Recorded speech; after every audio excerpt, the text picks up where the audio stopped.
السلام علیکم۔ پیغمبر اسلام صلی اللہ علیہ وآلہ وسلم کی سیرت پر جب بات ہوتی ہے تو ایک سوال اکثر اٹھایا جاتا ہے، اور وہ ہے آپ صلی اللہ علیہ وآلہ وسلم کے متعدد نکاحوں کے بارے میں۔ تو آج ہم اسی اعتراض کی حقیقت کو سمجھیں گے اور اس کے پیچھے جو گہری حکمت پوشیدہ ہے اس پر بات کریں گے۔ تو دیکھیے، سوال کچھ یوں بنتا ہے کہ حضرت عیسیٰ علیہ السلام نے تو نکاح نہیں کیا، لیکن پیغمبر اسلام صلی اللہ علیہ وسلم نے متعدد نکاح کیے۔ یہ وہ نقطہ ہے جسے اکثر لوگ تنقید کے لیے استعمال کرتے ہیں۔ چلیں ذرا اس کی اصل حقیقت کو کھوجتے ہیں۔ اچھا، اس سوال کے جواب تک پہنچنے کے لیے سب سے پہلے ایک بہت بنیادی غلط فہمی کو دور کرنا ضروری ہے، اور وہ غلط فہمی زہد کے تصور سے جڑی ہوئی ہے۔ دیکھیں، اسلام میں زہد کا مطلب یہ بالکل نہیں ہے کہ دنیا کو چھوڑ چھاڑ دیا جائے، بلکہ اس کا اصل مطلب ہے دنیا میں رہتے ہوئے اپنی خواہشات پر قابو پانا۔ مقصد دنیاوی چیزوں سے بھاگنا نہیں، بلکہ انہیں اللہ کے حکم کے تابع کر دینا ہے۔ اور یہیں پہ آ کے اعتراض کی جو بنیاد ہے وہ کمزور پڑ جاتی ہے۔ اعتراض کرنے والے سمجھتے ہیں کہ روحانیت کا معیار ہے ترک لذات، یعنی ہر قسم کی لذت کو چھوڑ دینا، جبکہ اسلام میں زہد کی اصل روح تقلیل لذات ہے، مطلب لذتوں پر قابو پانا اور انہیں ایک صحیح مقصد کے لیے استعمال کرنا۔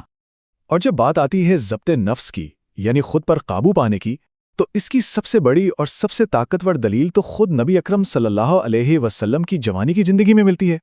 ذرا آپ صلی اللہ علیہ وسلم کی زندگی کے ادوار پر نظر ڈالیں تو حقیقت خود ہی سامنے آ جاتی ہے۔ 25 سال کی عمر میں پہلا نکاح کیا، اور پھر جوانی کا سب سے بھرپور دور یعنی 25 سے 50 سال کی عمر تک پورے 25 سال صرف ایک ہی بیوی کے ساتھ گزارے۔ جتنے بھی دوسرے نکاح ہوئے وہ سب 50 سال کی عمر کے بعد ہوئے۔ اور یہ بات بھی بہت اہم ہے کہ آپ صلی اللہ علیہ وسلم نے اپنی جوانی کے یہ 25 سال ایک بیوہ خاتون حضرت خدیجہ رضی اللہ عنہا کے ساتھ گزارے، جن کی اپنی عمر اس وقت 40 سال تھی۔ یہ امر خوب اس بات کی گواہی دیتا ہے کہ دنیاوی خواہشات کا حصول آپ کی زندگی کا مقصد تھا ہی نہیں۔ تو اس سے ثابت کیا ہوتا ہے؟ یہی کہ آپ صلی اللہ علیہ وسلم کی جوانی کامل صبر اور ضبط کا ایک بے مثال نمونہ تھی، اور یہی تو اعلیٰ ترین زہد کی دلیل ہے۔ یہ ایک ایسی حقیقت ہے جو اس اعتراض کو جڑ سے ہی ختم کر دیتی ہے جو خواہشات کی پیروی پر کھڑا کیا گیا تھا۔ تو سوال یہ پیدا ہوتا ہے کہ اگر جوانی میں ضبط نفس کا یہ عالم تھا تو پھر 50 سال کی عمر کے بعد متعدد نکاح کیوں کیے گئے؟ اب ہم ان نکاحوں کے پیچھے جو عظیم حکمتیں اور مقاصد تھے ان کو سمجھتے ہیں۔ ان نکاحوں کے پیچھے کم از کم 4 بڑی حکمتیں کار فرما تھیں۔ ایک تو یہ کہ یہ محبت الہیہ کے اظہار کا ایک ذریعہ تھے۔ دوسرا، ان کے ذریعے عورتوں کے حقوق کی عملی تعلیم دینا مقصود تھا۔ تیسری حکمت عدل و انصاف کا عملی نمونہ قائم کرنا تھا۔ اور چوتھی یہ کہ خواتین سے جڑے خاص شرعی احکام پوری امت تک پہنچ سکیں۔ مطلب یہ کہ یہ شادیاں صرف کوئی ذاتی معاملہ نہیں تھیں، بلکہ یہ تو تعلیم اور اصلاح کا ایک بہت بڑا ذریعہ تھیں۔ ان کے ذریعے امت نے یہ سیکھا کہ عورتوں کے ساتھ بہترین سلوک کیسے کیا جاتا ہے، اگر ایک سے زیادہ بیویاں ہوں تو انصاف کیسے قائم ہوتا ہے، اور سب سے بڑھ کر خواتین کے وہ نازک مسائل اور احکام جو صرف ازواج مطہرات کے ذریعے ہی ہم تک پہنچ سکتے تھے۔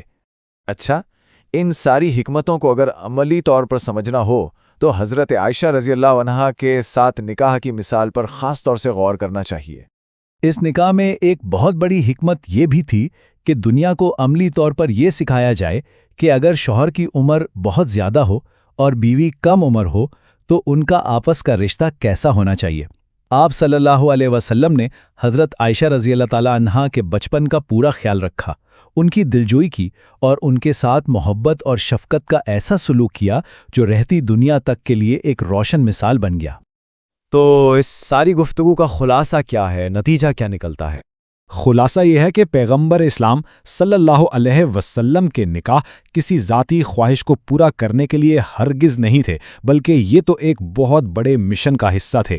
ان کا اصل مقصد امت کی تعلیم تھا، عورتوں کے حقوق کا تحفظ تھا اور پورے معاشرے کی اصلاح تھی۔ یہ سب قیادت اور رہنمائی کے عملی اقدامات تھے۔ اور آخر میں ایک سوال جو ہم سب کو سوچنا چاہیے کہ حقیقی زہد اور روحانیت آخر ہے کیا؟ کیا یہ دنیا کو مکمل طور پر چھوڑ دینے کا نام ہے، یا پھر دنیا میں رہتے ہوئے اس کی لذتوں پر غالب آ کر اپنی زندگی کے اصل مقصد کو پورا کرنے کا نام ہے؟ اس پر غور کرنا بہت ضروری ہے۔